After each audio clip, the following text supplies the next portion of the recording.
Hi everyone, welcome back to Time Out with Maria, hosted by Maria Crow. I'm a high school student who's a member of the Young Voters political group. I cover all sorts of issues, such as political and social.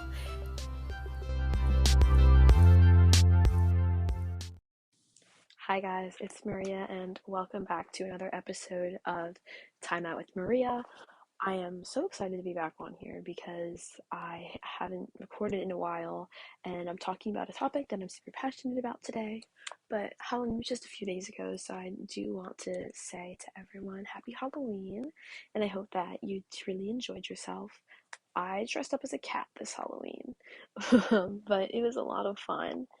So today I really wanted to kind of dive into fast fashion. What is it? How can we recognize it? What are some brands that use fast fashion or are fast fashion companies? And then the economic impacts, the environmental impacts, as well as some sustainable brands that are kind of a lot better to incorporate into your life. So, just to start off, what is fast fashion? So, fast fashion really refers to brands that produce high volumes of clothing throughout the year. So they're just producing, and these brands are now making clothes at a fraction of the price they used to. And as a result, consumers can update their wardrobes very quickly and affordably. This overconsumption of cheaply made clothes is leading to huge growth of textile waste, pollution, and the depletion of natural resources. Because one, natural resources are being used in factories in order to make these clothes. They're in the clothes. Textile waste is a huge issue as well, and pollution from said factories. So this is raising social issues that we really can't ignore anymore. And there's also human rights violations within the workers that are working in these factories, which is really upsetting. So, how can we recognize a fast fashion brand? So, most fast fashion brands release a new collection of clothing every week. It's so much clothing they're releasing, it's insane. Um, and they're using these marketing techniques through social media to kind of tell consumers, oh, you need to buy this, get into these new trends. And people really do take on to this kind of ploy or marketing scheme. And these said companies are often very vague and not entirely transparent about their suppliers and how their products are made. They don't give any specific information about what exactly they're doing to mitigate their environmental impact, and they do not provide evidence that they offer their workers decent and safe working conditions as well as living wages, especially in third world countries. Decent and safe working conditions as well as living wages are so important. And a lot of these companies are not supplying that to these people. So many fast fashion brands are greenwashing. And they're disclosing misleading information to fool consumers into thinking they're an ethical and sustainable company when they really aren't. Cheap prices are also a great indicator of fast fashion products and their poor quality. So if something is really cheap, it's probably fast fashion. It was probably made by someone who isn't getting paid a livable wage, or they're working in bad conditions, and it's using natural resources. It's impossible to produce a $5 t-shirt, for example, pay the garment workers fairly, and have manufacturing processes that do not harm the environment. So all three of these things don't really work together. And there's indicators you can see. Oh, why is it so cheap? Why do they have it like that? That type of thing. And there's always research to be done on these brands. So just some brands to kind of watch out for and a little bit of an overview about them. So if you want to be conscientious while shopping, you really know what to look for. So number one is Shein, and I know Shein has been like super huge recently. Like, I know a lot of people that I go to school with and even friends are always like, oh, I got it from Shein. Shein. I call it Sheen because I like to make fun of it. I've never bought anything from there. But Shein is grown to be so big. They have 20 million followers on Instagram, and they're a Chinese brand, and they only became popular because of social media, mostly TikTok, Instagram, etc. And they add 500 products to their website daily. daily 500 products. That's insane. It's insane.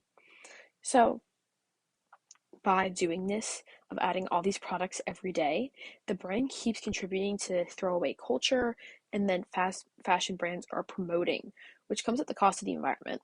There's no evidence that Shein is trying to mitigate its environmental impact, but the brand also really hasn't said any information on their website about where their products are made, where they come from, their supply chains, or even how their workers are being treated. So Shein assures on their website that they don't use forced or child labor and that it offers its workers above average wages. But it's really difficult to kind of like believe that they're actually paying their workers fairly if they're selling their products so cheap and so many products at a time. All right. So H&M is the next one, and there's common themes with all of these, but I just wanted to go through a few. So if you don't know H&M, it's a super famous Swedish brand. It's the second largest retailer in the world, and one that should probably be avoided. I have shopped at H&M a bunch in the past because I do like some of their basic t-shirts and stuff like that. I haven't gone there recently because I do shop secondhand a lot. But I just thought that was interesting. So a little bit of a backstory on H&M.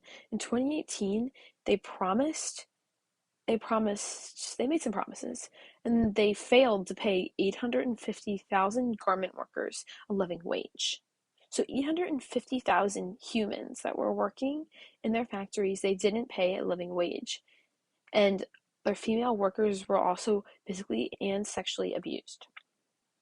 So H&M hasn't implemented anything to stop these practices that are happening in their factories, and they were accused of turning a blind eye to the plight of garment workers who denounced inhumane working conditions, leading to the deaths of more than 100 people, which is, I can't even fathom that amount. So H&M as a whole has made some progress in eliminating harmful chemicals like PFCs, phthalates, and APS, APOs from its products. But these are all just like chemicals. But they also have a textile recycling program. So 38% of their clothes get recycled. So that's only 38%. And what's 38 minus 100? That other percent is a much bigger percent is getting thrown out and it's not really getting reused. So although H&M has kind of made some strides to help their environmental impacts, they can do so much more to mitigate what's going on or even reduce greenhouse gas emissions. And it would make so much more sense if instead of burning their unsold clothes or burning clothes that are sent back to the factories, they could donate them to shelters in places where people need clothes who can't afford them. So it would be going somewhere. This really upsets me with H&M because it's actually been a brand that I've shopped at for a while.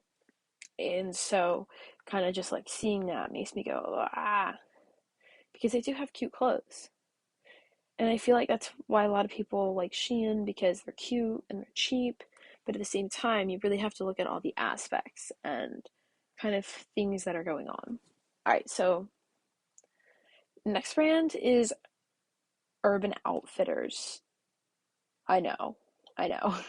I love Urban Outfitters, but my thing is, it's so expensive.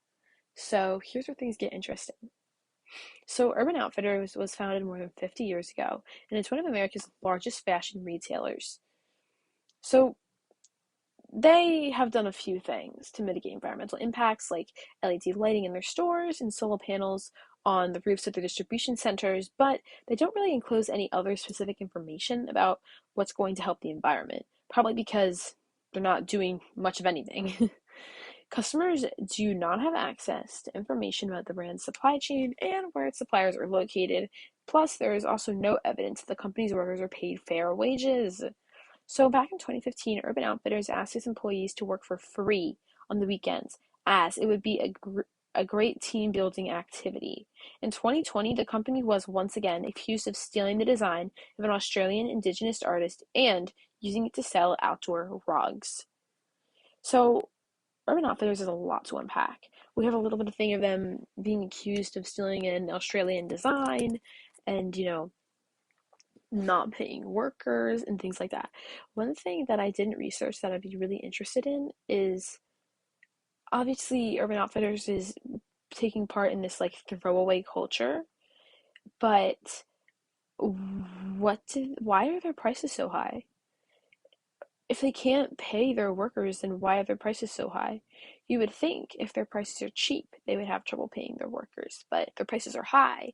So I don't really see the issue here, and the whole situation is kind of like, eek. All right, last one. So Zara is a Spanish fashion brand that belongs to the group Inditex. So while the brand does use a lot of recycled packaging and has a textile recycling program, it's not super transparent about the number of resources that really go into the production in the factories of their clothes. So they did have a little bit of a greenhouse gas emission goal, but I'm not really sure where they are with that goal. I couldn't really find too much information on the internet about that. But something positive about Zara is that their supply chain is less opaque compared to other fast fashion brands. The company revealed a list of suppliers, but not its whole supply chain. So we do know where some of the textiles and garments are coming from, which is nice compared to some other fast fashion brands like Shein and even H&M who really don't come forth and say, hey, this is where I'm getting this from. So Zara has been conducting audits of subcontractors to review if they're following their code of conduct, but results aren't entirely public. So again, the public can't really see, which makes it difficult. The company also doesn't pay its garment workers living wages, which again is disgraceful. So in 2017, Zara customers in Istanbul found secret messages in clothing. They were written by garment workers who claimed they had to work for free before the manufacturer producing clothes for Zara was bankrupt. Oh my God. That is crazy. That the garment workers were sending the other garment workers in another Zara factory messages because they needed help. That's so scary. So those are a few of the brands I wanted to go over, but just in general, not really like a huge overview, but just a few to kind of watch out for. Fashion Nova, American Eagle, Old Navy, Gap, Anthropologie, Aerie. Those are also fast fashion brands, Brandy Melville, just to kind of keep in mind if you want to be a little bit more sustainable. All right, so now some sustainable women's clothing brands. And I am getting this from sustainabilitychic.org if you're interested. There's tons of brands on here and hyperlinks where you can shop their clothes.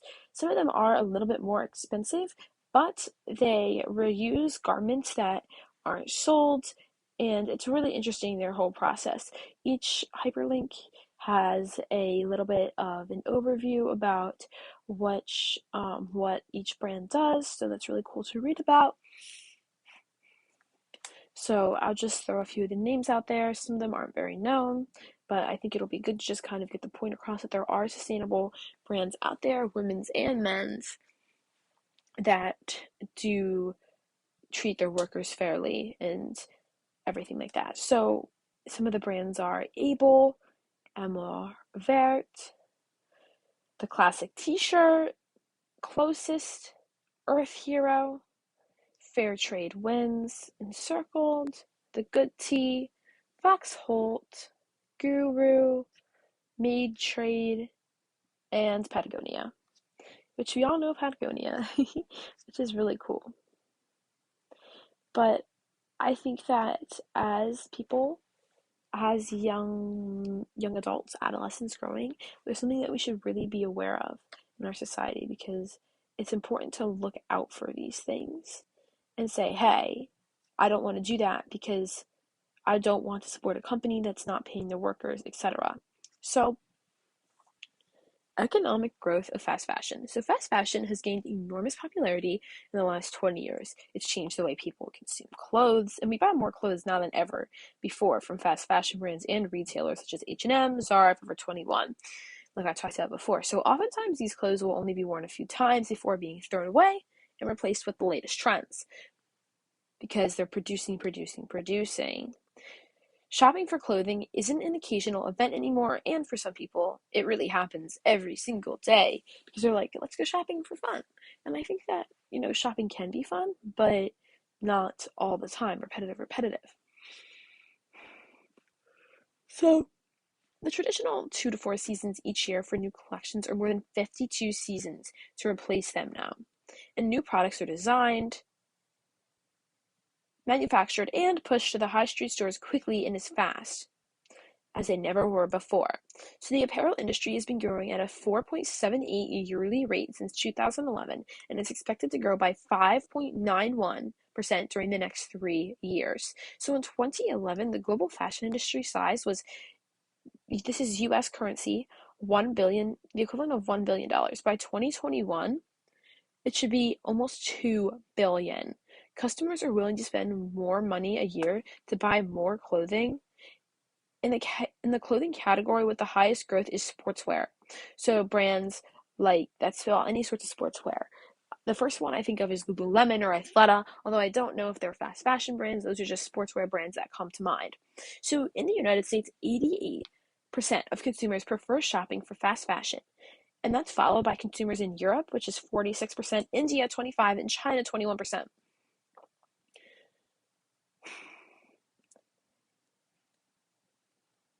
Fast fashion is growing with so much e-commerce. So the e-commerce revenue in the fashion industry worldwide was USD 481 billion in 2018 and is expected to reach 317 billion. So just the growth is crazy. It's astronomical. Although I think fast fashion possibly helps the economy, and you can see that it's growing it so much by just some of these statistics, but at the same time, it's not good for our environment. This throwaway culture is not a good culture to encourage people to take part in.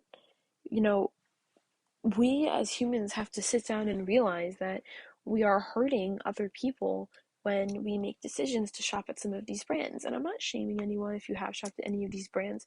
I'm just saying if you're interested in the environment and what's going to happen to the world we live in, you might want to pay attention about where you're buying your clothes from and how they treat their workers, their price. Are they fast fashion? Do they fall into a fast fashion category, etc.? So just something to keep in mind. So just closing out with the end of my episode today, I really hope you all enjoyed this. Fast fashion and fashion in general is something that I'm very passionate about, and I'd love to hear your feedback. Thanks, and see you next time.